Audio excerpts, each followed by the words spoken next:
Hadirin sidang salat Idul Adha yang dimuliakan Allah. Ketika sejarah yang begitu panjang, Nabi Ismail alaihissalam hendak disembelih atau akan disembelih oleh Nabi Ibrahim. Dan itu adalah sebuah ujian yang amat besar untuk Nabi Ibrahim alaihissalam, di mana menanti pemberian seorang anak dari Allah sampai usia 86 tahun. Bayangin ibadallah. Usia 86 tahun baru diberikan keturunan oleh Allah Subhanahu wa taala.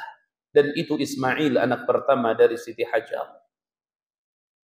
Terjadilah perintah dari Allah melalui proses mimpi, dan mimpi para nabi adalah wahyu dari Allah. Kita lihat ibadallah di situ apa yang terjadi. Ketika Nabi Ibrahim dengan begitu beratnya menerima perintah Allah untuk menyembelih putranya Ismail, dan bagaimana sabarnya Ismail ketika dia akan menjadi korban daripada penyembelihan ayahnya yang atas perintah Allah. Dua-duanya dengan begitu ikhlas dan menerima bahwa ini perintah Allah Subhanahu wa taala. Kita sama-sama mengetahui bagaimana hasilnya. Sampai diturunkanlah kibas, kambing besar berwarna putih dari sorga, menjadi tebusan untuk Ismail alaihissalam. Diangkat derajatnya oleh Allah Subhanahu wa taala. Sampai ibadallah, Nabi Ibrahim ini terkenal keluarga yang paling berkah ibadallah. Bayangin. Dan ini pelajaran dari sejarah yang panjang yang tidak bisa saya sampaikan karena waktu sangat singkat.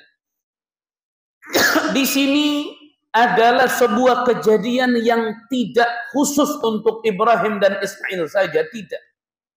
Tapi di sini kejadian adalah untuk orang-orang muhsinin. Muhsinin itu orang-orang yang ingin selalu berbuat baik, yang ingin selalu menjalankan perintah-perintah Allah dan menjauhi larangan-larangan Allah Subhanahu wa taala.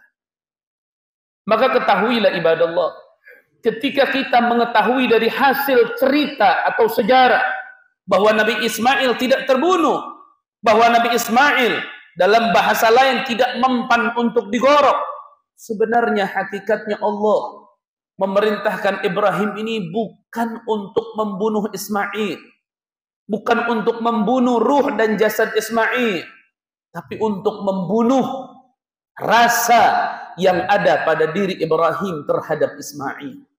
Rasa memiliki, rasa yang muncul seperti rasa yang terjadi pada diri kita ibadallah. Ketika kita punya mobil yang bagus, ketika kita punya anak-anak yang sukses, ketika kita punya sesuatu di muka bumi ini, rasa itu terkadang berlebihan, sehingga akhirnya rasa itu membuat diri kita jauh daripada Allah Subhanahu wa taala. Kalau rasa yang terjadi kepada Ibrahim saat itu adalah rasa yang Nabi Ibrahim saja yang mengetahui, dan Allah Sang Maha Pencipta yang tahu. Tapi itu menjadi sebuah pelajaran dan pendidikan bagi kita ibadallah. Berapa banyak di antara kita saat ini yang rasa terhadap apa yang dititipkan oleh Allah melebihi segalanya. Bahkan dia tidak peduli keselamatan dia di akhirat seperti apa. Dia tidak peduli kesempatan yang besar di depan mata. Lebih baik pelit dan tidak mengeluarkan harta ketimbang harus selamat dan mendapatkan ridha Allah.